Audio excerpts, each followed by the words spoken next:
Party ఫిరాయింపు ఎమ్మెల్యేల వ్యవహారంలో high court ఇచ్చిన ఆదేశాలతో తెలంగాణలో ఉప ఎన్నికలు వస్తాయని బీఆర్ఎస్ తెగ సంబరపడిపోతుంది. ఆ పార్టీ అంచనాల నిజమై బై ఎలక్షన్స్ వస్తే బీఆర్ఎస్ కు అభ్యర్థుల గండం పొంచి ఉండొచ్చనే రాజకీయ వర్గాలు అభిప్రాయం వ్యక్తం చేస్తున్నాయి. తెలంగాణలో ప్రత్యామ్నాయ శక్తిగా ఎదగాలని బీజేపీ ఎప్పటి నుంచో ప్రణాళికలు సిద్ధం చేస్తుంది. పార్లమెంట్ ఎన్నికలతో ఆ పార్టీకి మంచి పట్టు దొరికింది. అదే దూకుడును కొనసాగించాలని అనుకుంటున్న బీజేపీ ఇప్పుడు ఉప ఎన్నికలు గనక వస్తే కాంగ్రెస్ బీఆర్ఎస్ లను మట్టి కనిపించి సత్తా చాటేందుకు ఏ అవకాశాన్ని వదులుకోదు అన్నది ఓపెన్ సీక్రెట్.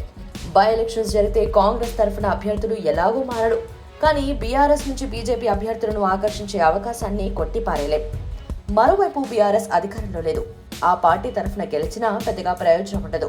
అదే బీజేపీలో చేరి గెలిచినా ఓడినా పార్టీలో ప్రాధాన్యత దక్కడంతో పాటు వచ్చే ఎన్నికల నాటికి బీజేపీ సత్తా చాటే అవకాశం ఉండటంతో భవిష్యత్ కోసం బీఆర్ఎస్ నేతలు బీజేపీని ఎంచుకునే అవకాశం లేకపోలేదు. సో ఎలా చూసినా బీఆర్ఎస్ కు ఉప ఎన్నికలనేవి అగ్ని పరీక్షలా మారతాయని, బీఆర్ఎస్ కు బీజేపీ పోటు తప్పదని రాజకీయ విశ్లేషకులు అంచనా వేస్తున్నారు.